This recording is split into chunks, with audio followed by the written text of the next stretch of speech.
the Egyptian elephant in the room, really.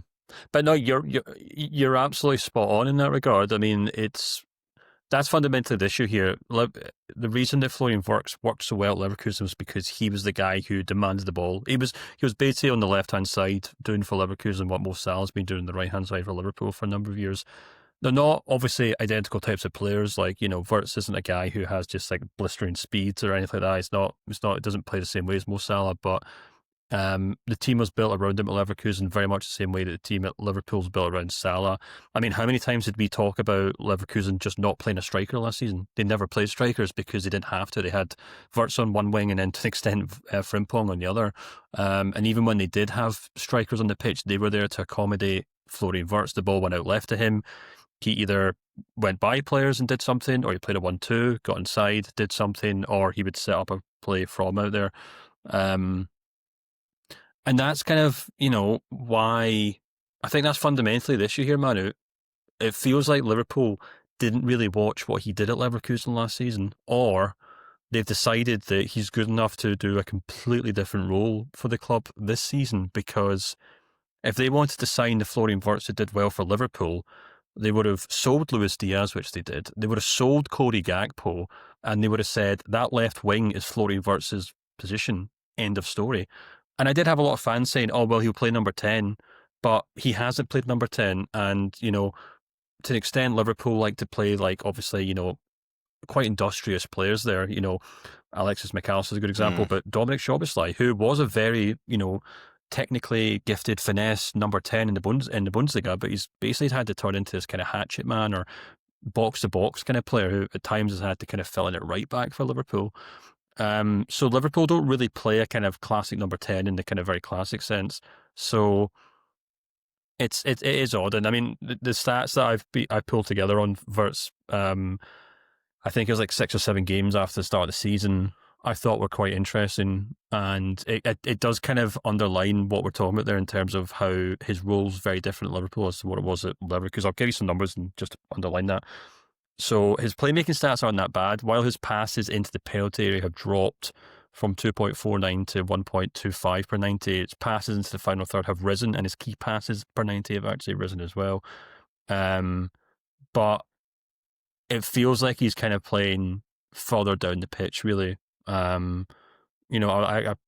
pulled together like how his touches per game for Leverkusen and for Liverpool, and what I found was quite interesting is that while his touches in the final third, in the middle third, have dropped by 18%, which is kind of in line with just his total game because he's not getting as much of the ball. His touches of the ball in the final third and penalty box have dropped by 34%, so almost twice as much. So he's basically having to play further back, more of a kind of traditional midfield role. And, he still can pull those passes. He can still make those passes. He can still set up plays. But the thing that I think is really fundamental about Florian Wirtz, I think the thing that often gets overlooked about him is that he's a guy who has to be able to run by defenders. He's a guy that has to be able to run into the box. He's a guy who has to be able to get into goal scoring chances if you want him to be the absolute best player that he is. Last season, these stats are crazy, which I didn't actually realise watching them last season until I checked up. Last season, Wirtz completed almost 4 times more successful dribbles, than any other Leverkusen player. This season, he's sitting 4th or 5th for Liverpool. He made almost twice as many dribbles into the penalty area than any other Leverkusen player. Just think about that. Almost twice as many dribbles into the penalty box than any other Leverkusen player. But again, this season for Liverpool, he's like 3rd or 4th. And because of that, Manu, it means he's just not bursting into that box and scoring those goals or creating those chances like he did for Leverkusen. So he's basically playing like 20 feet, 30 feet further back down the pitch, as far as I can tell, than he would do for Liverpool. And it does go all the way back to the squad planning at the club. But as you said, where he was supposed to fit into Arne Slot's team, because maybe Arne Slot did say to him, maybe said, "Hey, look, we've got world-class players up front. You want to be a world-class player in a world-class club, you're going to have to learn to fit into a team of world-class players. So we're going to play you in midfield. We're going to play you as a kind of attacking midfield role through the middle. it's not your ideal position. I know it's not what you did at Leverkusen, but you're just going to have to adapt. And if he did say that, then fair enough. That's up to Wirtz and Liverpool to kind of figure out a way around that. But as you say, they more or less signed a player who should kind of in the long term be looking to replace Mohamed Salah, and he's not really getting the opportunity to do that this season. And I did kind of ask this on social media because most Salah's also having a terrible start this season, which obviously is immediately having people ask questions as to why. Obviously hindsight's 2020, considering he had this incredible season last year in the Premier League, but it's having people question whether it was the right decision to offer him a new contract. And I posed a question on social media a few days ago saying, well, if you subscribe to the notion that last summer, so 2024, Liverpool were planning out their squad for the next 2 or 3 years, and they said, Mohamed Salah's in the final year of his contract, we'll let him kind of go quietly into the night, wish him the very best, and he can go off and play in Saudi Arabia or MLS or wherever he wants to go play. We'll thank him for everything he's done, but he's at a certain age where we have to seriously look to replace him. Salah then has the season of his career, and I don't know if a lot of our listeners might not be aware of this because a lot of them are in the UK, but there was so much media speculation over Mohamed Salah getting a contract, almost like a media campaign to sign him up to a new contract, because he kept giving interviews saying, well, I don't know why I'm not getting a new contract. I love Liverpool. I want to stay. Yeah. I'm doing all these things. And it's as you always say, Manu, a contract year. And eventually the club then, I can't remember when they announced it. Was April it was in January 11th. or February or something like that. April 11th, so quite late in the season. And I do just kind of wonder if Liverpool kind of just buckled and they said, you know what, this guy scored more goals than God this season. We can't get rid of him. The fans will skewer us for it. So they kind of bit their lip, gave him a contract extension, but have continued with the plans they had set in motion if he was leaving the club. Because if Mohamed Salah gets sold this season and Darwin Núñez gets sold this summer and Luis Diaz gets sold this summer, all these guys they've signed suddenly make a lot of sense because Wirtz can play on the right or the left. Isaac and Ekitike can play alongside each other. Ekitike can maybe play at left, and they've suddenly got like a far more kind of well-balanced squad. And fundamentally, Florian Wirtz can come into this team and be like, right, I'm the guy you give the ball to. I'm the pivot in that attack. I'm going to do what I've been doing for Leverkusen for the last 2 or 3 years. But instead, he's having to play 20 or 30 feet back. And instead of being the guy who gets the ball on the edge of the box, he's the guy making that pass to Mohamed Salah. And I do kind of feel, and I know what that just rant I went on was a lot of speculation, a lot of kind of theoretical stuff, but that's how it kind of feels to me that things have kind of end up lining up.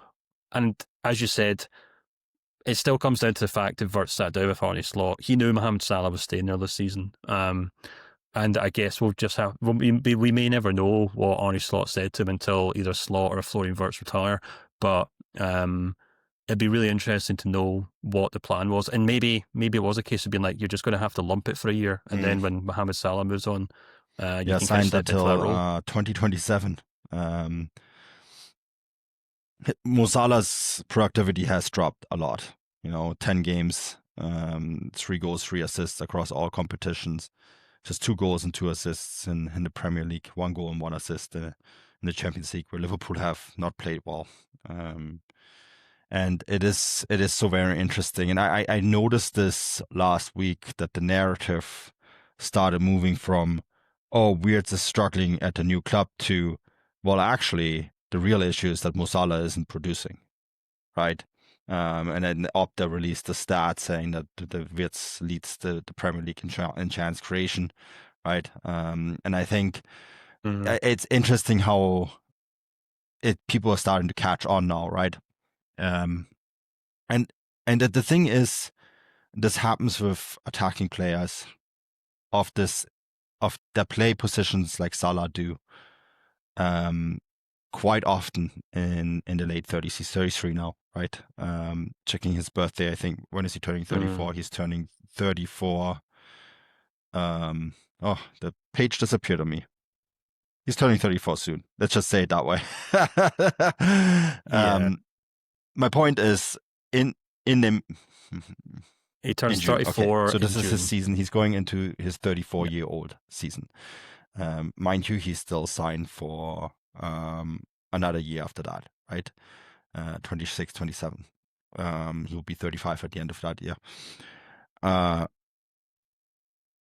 That is quite standard that players that play in those kind of positions, when they drop off in productivity, they drop off very quickly.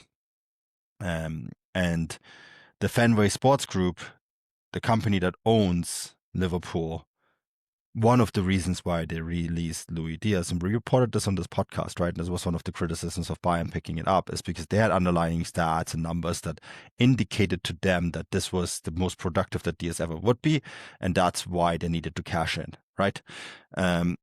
This deal, as rational and as well conceptualized, the Diaz decision, the decision happened to be with Luis Diaz to sell him to Bayern Munich. And I think the decision for him to leave, it plays a significant role in Liverpool struggling at the moment too. I want to caveat all of that by saying that I'm not sure how the deal will age for Bayern Munich. Bayern Munich might very well find themselves in trouble in a year or two. But right now, they have picked up exactly the player that they wanted, and he's doing exactly what they expected of him to do, which is to press the opponent's defensive lines, be the sort of pivot player, be strong, be fast, and all those sort of things that is now missing, right? And I think Salah too is struggling without that. And I think too that age is also a factor, right? It catches up, and then your productivity just starts dropping dramatically. Now, I do think that having given him a 2-year contract is also some sort of protection, because if it doesn't work out well this year, then maybe Saudi will give him a whole bunch of money, right? For a player that they signed for, what was it back in the day, 30, 40 million euros when they signed him from Roma. It was very little, nothing. right? So there is still an option out there, Yeah. whereas some Saudi club will literally give them all the money in the world just so they can play for a couple of years with Cristiano Ronaldo and Saudi. That reality does exist, and then this looks really good, even if the productivity wasn't there, and then the path is open for Florian Wirtz to do what he needed to do to take over this team. But I think those are really, really big factors. But there is also, I think, certain things that Florian Wirtz has to come to terms with, and you see it at times when he plays with Germany together with Jamal Musiala.